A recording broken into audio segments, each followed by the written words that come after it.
যখন কোনো মানুষের মৃত্যুর সময় উপস্থিত হয় তখন তার কাছে 4 জন ফেরেশতা এসে উপস্থিত হয়। প্রথম ফেরেশতা তখন আসে যখন তার আত্মা নিঃশ্বাস পর্যন্ত চলে আসে। তাকে প্রশ্ন করা হয়, আজ তোমার শক্তিশালী শরীর কোথায় গেল? যখন আত্মা পুরোপুরি বের হয়ে যায় তখন দ্বিতীয় ফেরেশতা এসে বলে, আজ তোমার ধন দৌলত কোথায় গেল?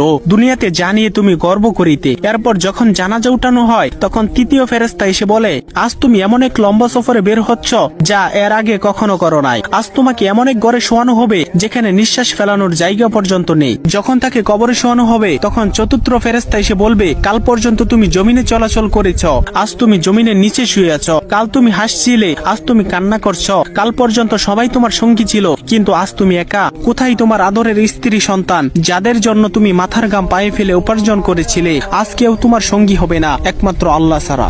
আপনি যদি আল্লাহ তাআলাকে ভালোবেসে থাকেন তাহলে ভিডিওটিতে একটি লাইক এবং চ্যানেলটি সাবস্ক্রাইব করুন এবং আল্লাহ তাআলার নামটি কমেন্টে লিখে যান।